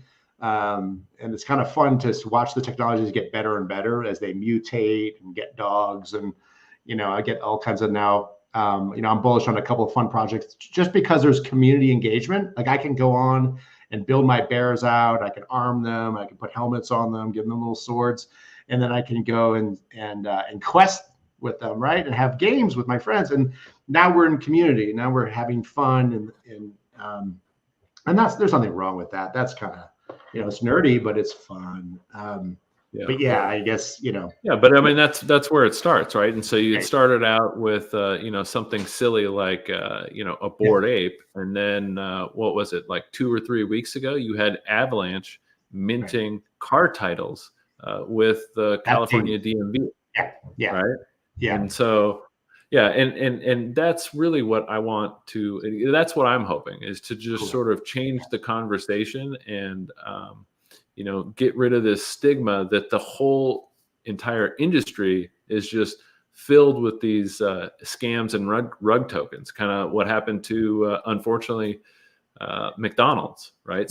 Somebody hacked their Instagram account, and used it to promote a scam crypto token. And so again, that just kind of muddies the water of the industry a little bit, because people are just like, oh, well, see, all this stuff is scams. Yeah, that's what happens when you have an agency with an agency with 3 dozen people with access to your socials. It's not something bad is definitely going to happen there. I feel sorry for that agency, whoever it was that got hacked. That was not pretty by any means, but it's going to take a little time for us to get it right. But Web3 is, you can't bet against it. You shouldn't bet against it. When even big tech now is, Meta and Alphabet are absolutely, all in, right? As is X. So we'll still be able to. We just had an X space last week, and we were talking with homeographic authentications and Web3 privacy. How do you have privacy and transparency at the same time? How do you monetize Web3? You still can. The data is still very much has value. Our consumer data, right, which is what Meta, Alphabet, and X's business model always has been. Is how do they how can they get value from our user data and our consumer data, right, and our behavior data. Well, that's fine. There's still value. They can still shill that. They can still sell it to the highest bidder. It doesn't now attach. It's not attached to my social security number or my telephone or my address or even my name, right? It's just I'm a guy who likes to go to Target and Orvis, and I like Levi's, right? So, but I don't. There's the 3-dimensional context of it being me, right? Is removed to a certain point, so I can control that now. And when I log in and I shop and I authenticate my browser or I authenticate my purchases, I'm still behind now that encrypted wall, which is what we've always wanted anyway. And that's okay. I was always worried when Web3 was first getting developed that they would be antagonistic to Meta and Alphabet and X and those. But it's not. It's just the next step, right? We're both old enough to remember or Web 1.0, and then where are we at now? 2.5 maybe. Kind of a hybrid between Web3 and 2. But I'm excited for it. I mean, I want to take my consumer data back. I want my privacy back for sure. And so do enterprises, so do customers. It's so easy to breach data these days, especially if it's on servers, and especially if those servers are not managed by big cloud services, right? With Cloudflare and everything behind it. So if you're still running mainframes somewhere in the back of your warehouse, it's getting to the point where we told you so, right? Like you got it coming, right? That data is eventually going to be breached. If you have enough of it and it has enough value, somebody will get to it, absolutely, and they will hold it ransom. Right. So it's not really easy to do when you have things in the cloud, and we use IPFS, interplanetary filing system, as our data normalization protocol, right? So our master nodes run on a hybrid of IPFS, which is cloud based, right? And then we hash it to Polygon as our L2, and then we write it back to using IPFS, right? To our cloud, and we use AWS or we use Google Cloud or wherever the cheapest credits are these days, right? That's how kind of we got to keep the cost down, and it works great. But we certainly adding that verification layer between it with blockchain, now, it's entirely encrypted. Now their data is absolutely encrypted. They hold the keys, they hold their data. And no matter, even if somebody somehow intercepted it between, with some, clever brute force attack, they wouldn't know what to do with it because they don't have the key. They couldn't encrypt. And to get back to your point there on just how important it is for a lot of these big players. Look, these are some of the partners in this global hackathon right now that Constellation is partnering out. So Panasonic, that's I don't even know their total market value is, but Panasonic is a huge company. Everybody on the planet has heard of Panasonic, and IBM too. So these aren't just startups, people that are looking at implementing distributed ledger technology to secure their business. Because like you said, it's just, you turn on the news and it seems like every day somebody is getting hacked. Halliburton was hacked yesterday. Everybody's social security number potentially in America was hacked. Globally, that company, I think, what was it, like some mind-blowing number, like $1.4 billion. I mean, you hear about hospital systems, getting hacked and doing these ransomware stuff. So it's going to be a point where these businesses aren't going to have a choice, but to add that additional security layer of protecting people's data. And that's actually what got me into this whole space to begin with, and how I found Constellation. I was interested in data, and I knew that it was the future, and I knew data management was the future, and artificial intelligence. And I was telling somebody that I work with about Palantir, and I was like, look, this company is going to IPO here pretty soon. So this is before they went public. And, he wanted to know, like, why, what was so great about Palantir. And so I, gave him my, little pitch, and I said, look, this stuff is inevitable. Like, not a lot of people are talking about it. Some people don't like Palantir because, of who they're working with, but, just ignore the noise. This is the direction everything was going. And then boom, like here we are today now. And, Palantir is a massive, company. And he said, oh, well, if you like that, let me tell you about, this other company. And beforehand, I had limited knowledge of applications being used on blockchain. I was very familiar with blockchain, and I knew all about Bitcoin, but I didn't know the extent of what people were doing with blockchain. Right. And it changed my mind. I was like, wow, okay, like this is game breaking. I didn't realize that you could do all of this stuff with distributed ledger technology, and people are actually doing it right now. Like, this isn't like some stuff off in the far too distant future. Like, this is like right now, the United States government is using this technology. So, that should be a clear signal to people, that this stuff is happening. And now it might not be happening, at the pace and the adoption that from an investment standpoint, a lot of people are comfortable with, which is why in the beginning of the space, I tried to give examples of Amazon. In the very beginning, Jeff Bezos had this vision, and, he understood the potential here with the internet.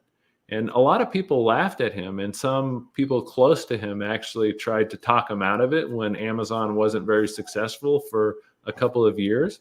But, he absolutely was unwavered, and, he clearly understood what was happening. And we are at that same level right now with distributed ledger technology. We're at that same early phase in the internet.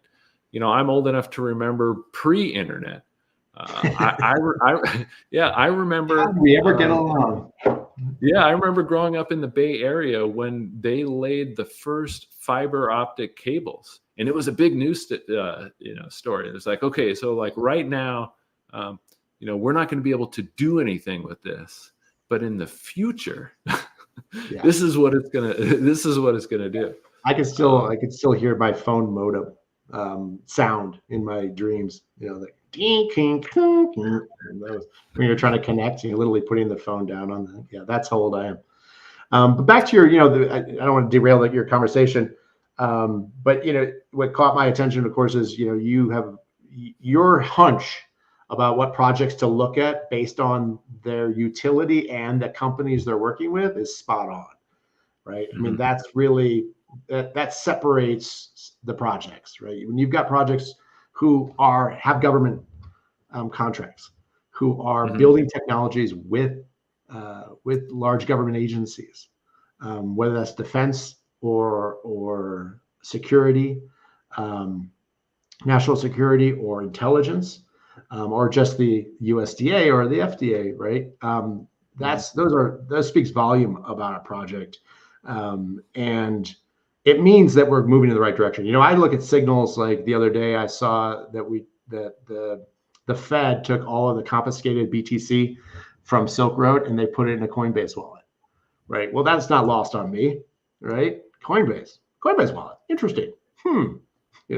What does that say? I don't know. I don't work for Coinbase. I couldn't begin to tell you, but it means that there's a trust there, that the federal government and the federal bank, right?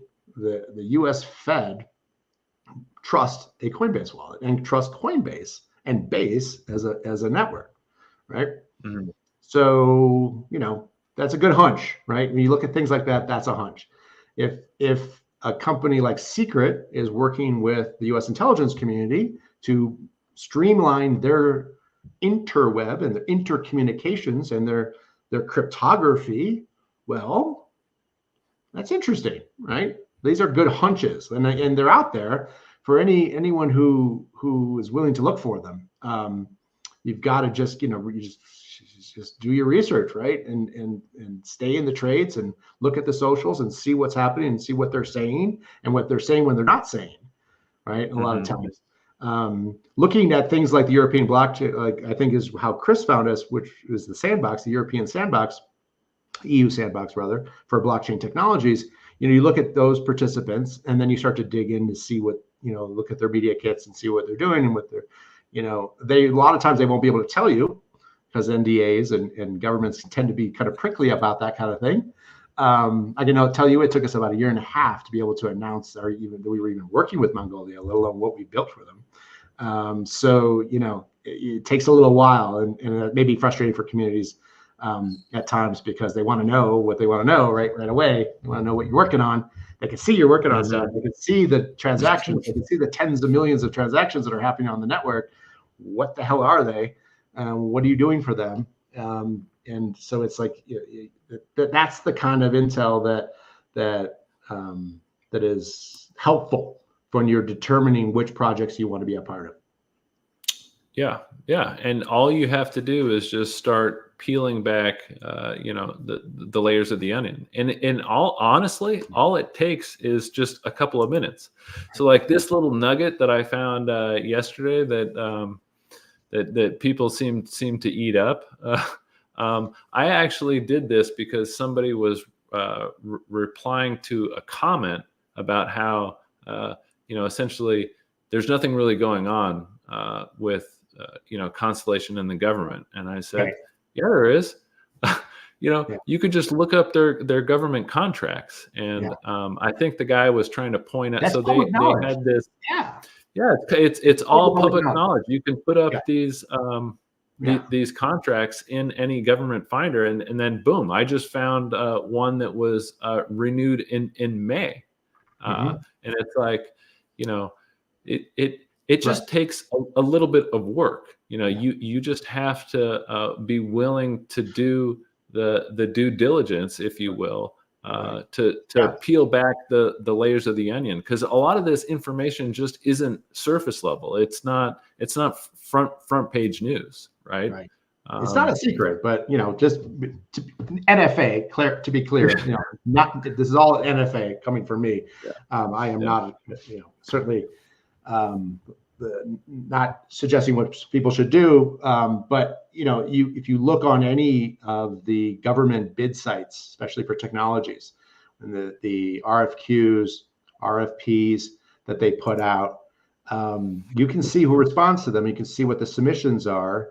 And you can follow that. You can follow that track. And there are whole sections just for blockchain. I mean, there are sites that you can go to that putting submissions. They put submissions out quite regularly for new for different blockchain solutions, for some of the most some of the the most benign solutions that they need. But they're just we look at that all the time, right? We're always looking at those because the government, especially the U.S. military, if you take all of the world's supply chains, that would be definitely in the top 20, right? Yeah, and that's why, I pointed out again, I've hammered in that U.S. Transcom, right? And so, to the normal person, they don't really understand how big that is, global logistics, but just how much they move on a daily basis, and just not only that, it's huge, but not only that, but just how much data they produce every single day. So, in 2019, when they first started working with Constellation, it was something astronomical, 2 terabytes every minute or something like that. Just some and that was in 2019, some just mind-blowing number, 2 terabytes a minute. And that was just one part. I mean, we're not even talking about the whole Department of Defense. We're just talking about U.S. Transcom. That was just the Navy, right? And it's just keeping the equipment working. Really, what it comes down to, which brings me into another fun anecdote. And I've actually fact checked this a few times just to get the scope of it right. But 75% of the world's internet traffic is produced by 2 different companies, Meta and Alphabet. So think about how much hardware is needed to do that, and then think about how many replacement parts around the world are necessary to keep those servers working. Now, I know firsthand that most of those server arrays, especially for Alphabet, have redundancies. They're usually, and they don't fix anything. They just swap it out. So when one steelhead goes down, it moves to another rack, and then they'll just keep replacing racks as they need to. Well, during the pandemic, when supply chains all but ground to a halt, they started getting into the redundancies, into the second and the third layers, without being able to replace any of the hardware because there just weren't any chips available.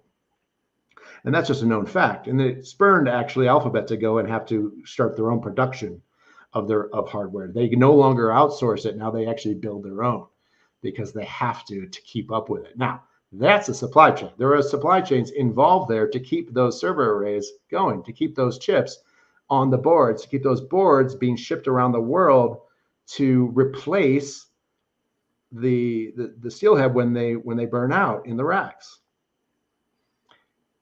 Yeah, and to kind of peel. So big. Oh, yeah. Well, I mean, to even peel back a little bit, distributed ledger technology and how it could possibly apply there. It's even more than that, because the whole event could be triggered on blockchain. You're talking about for humanity. Yeah, you're talking about AI and machine learning, right? So you could have these algorithms, trigger an event, and in real time, it would know, okay, so this stack went down. I need to order new parts right away. And you could reroute the traffic, like all of that stuff in real time, and that could all be done on an automated system. But to your point there, you need it on a network that is scalable enough handle it. And not all networks are built the same, unfortunately. Yeah, our appetite for data is insatiable, and it's going to get to the point we don't have enough energy, let alone silicon, to make chips that will be able to scale our expected within, say, 10, 20, 100 years, our appetite for data, which means we have to have an alternate and distributed computer technology based on distributed ledger technology is really where we need to go. We all have to become part of the nodes. The users will all become just a node in a distributed computer network. This will go a long way to being able to make room on the dedicated server arrays that are needed, and also the validating of those data, of that data, and the sharding of it, if you will, if you're going to go that route, or the torrenting of it, right? And how we're able to rebuild it. More importantly, if you look at contingency plans, you've got copies now of the data on chain, right? So there's a copy of every blockchain on every node, right? On that layer one's node, right? So rebooting it is just as simple as putting power back into a node and then replicating those nodes over and over again. It's why I get really bullish on like space chain. You get nodes in space. Well, when the zombie apocalypse happens or whatever, when the poles reverse or whatever catastrophic event happens, a nuclear winter, right? We can reboot based on that node that's out there in orbit. And yeah, and actually that's that's something that's going on right now as we speak with the Space Force. So that's actually happening. That's actually a thing that they're testing out. Sure. Because maintaining that integrity is paramount. I mean, so to your example with the internet, we've seen recently in the past couple of months these undersea cables coming under threat. Now, whether or not it's sharks or some different nation state disrupting people's information flow. So space is already becoming a hot topic right now. It's Space 2.0 is one of the most quickest growing sectors in technology right now. Space 2.0. Yeah, and supply chain is Supply actually chain for space. Yeah. Boom. Because I mean, supply chain and in space is going to be super massive. Space is a topic that I have been researching even before I got into distributed ledger technology, because I understood where all of this stuff was going. And so I was looking for market alternatives. I said, there has to be somebody else doing this stuff besides SpaceX or besides Starlink. And in doing that made me aware of this other company called AST Space Mobile, right? And so all of this, can be done, but people just have to do their homework and find opportunities, and then just look at just because AST Space Mobile might not be as well known as SpaceX and Starlink doesn't mean that they're not working with big people, because they are. And all that takes is 2 seconds to just go to their website and look who they're working with. They're working with Verizon, AT&T, T-Mobile. They even have government contracts. Right. So yeah, it's just like you said, it's just peeling back the layers of the onion and seeing who all the people that are connected with whatever it is that you're looking at. Right. Yep. Indeed. So what we all want to know is Morpheus Network going to join the hackathon? It's the first I've heard of it, but sure. Send me the details. We're chain agnostic, so we love we will join just about any hackathon if it'll move the innovations forward, for sure. Yeah, I mean, I think I think I would love to see something happening between Morpheus and Constellation Network. There's the supply chain actually is one of the use cases here. I can pull down the resources here, and Constellation itself is trying to be chain agnostic. Sure. These metagraphs are layer one networks, and people could integrate any network they want into their network. There's a metagraph building called Intrana, and they're actually utilizing quants tooling, but they're also implementing some of the hypergraph's scalability and data provenance, right? And so that's two different networks being utilized by one network. There's like 20 days left, I think, in this hackathon. Yeah, send the details. And, happy to look into it. Yeah, I'll send it to you guys in the DMs there. But yeah, I mean, right here, I mean, there's cross-chain interactions.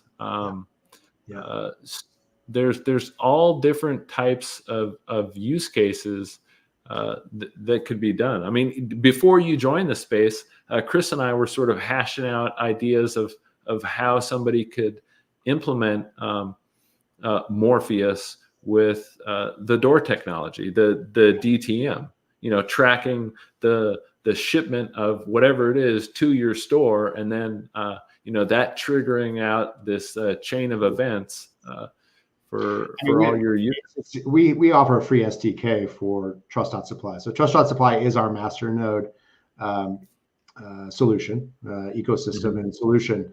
And Morpheus, middleware.supply, speed.supply, frontier.supply, ships.supply, all of our products use Trust.supply as customers, right? We're clients of it. That is what that is the tech stack that does all the validating for us. Now we also offer that as a service. So we have partners who are leaning into still DOT and to Web3 who with our SDK validate their data. So instead of having to spin up their own master node network, we do it for them. And it's our community. It's obviously completely community run, and they have their they stake to run the node, and they keep their uptimes, and then the economics kick into place. So it's I would recommend anyone who's interested in who needs to have an immutable truth of their data or wants validation through DLT as a service, certainly reach out to us. We'll certainly get the SDK over to them and get them started. All right. Yeah. So I sent you in the DMs there. I sent you a link to the hackathon. That'd be great. Sure. If we could, get the ball rolling, because that's the future that I envision. It's not going to be this one chain that's going to rule everything. It's going to be a blockchain of blockchains. It's a super chain. That's what Optimism is referring to it as, a super chain. And it's not a mystery anymore. We're actually moving off of Polygon and going to Base. So because we want to be part of the super chain, it's just that simple. We're bullish on Optimism. We think it's great, but we are also ZK as well. So there's room for both there, I think. And I think the super chain is a natural progression of L2s coming together. And if it's CVM compatible, why not? Why do we have to have so many different versions of it? Unless it's specific, right? Unless you're a specific side chain that's spun up for a specific use. Obviously, there's always going to be centralized networks that avail themselves to big enterprise that need to have a lockdown, non-shared, non-decentralized, but still have the technology benefits of distributed ledgers. But that's where we're getting to. Constellation is definitely on the forefront of that. Yeah. Well, thanks again for joining this space. That's connecting it in real time. It is, and I want to thank Sprouts. Here's a shout out to Sprouts for my social listening platform. That when I see things happen that we're tagged in, I can respond, right? I can get in and make sure that, I mean, as the head of marketing over here as well as business development, I've got to keep my eyes on. I never sleep. I have to keep my eyes on our brand at all times. So that's how I saw when you tagged us in the conversation, or at least in the title. Though it was misleading, I wasn't sure. Like, I'm like, oh my God, is it? We may have to work on the title of this because it doesn't read well. You see the words like rug and then your hashtag, you freak out. Like marketers freak out. You don't like to see that.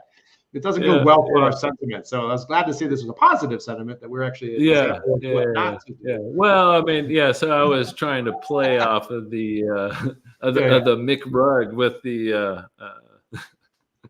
with the McDonald's stuff. I mean, is this going to be recorded? Is it going to have this out as people can obviously listen to the yes, recording? Yeah, it'll be recorded and available for playback as soon as we wrap up here. And it's going to be on X, and it's also going to be on YouTube. So everybody, wherever you're at, just reply. We're going to be keeping an eye on all the comments, and like, share, and subscribe. And with that, I think this is a good time to wrap it up. And I definitely look forward to you guys possibly participating in this hackathon. And I look forward to joining one of your spaces, because I love what you guys are doing. Supply chain management is going to be huge, especially to circle back to what you were talking about, the food part. I will take you up on that. It's funny that you brought that up because I was literally talking about this the other day. I will take you up on that. Definitely want to have you on host. We do a pretty regular X space on Fridays, though we are taking a break right now because we're all going on holiday for a little bit. When I say all, that means all of me is going on holiday for a minute. So we're gonna take a little breather, but we'll be back on the 6th of September, and let's talk about having you on in that conversation, because we're gonna have some other folks that are gonna be really interesting. I love when everyone can contribute and bring something to the conversation. That's right. It's all about the super chain. All right. Take it easy, everybody. Cheers. Bye. And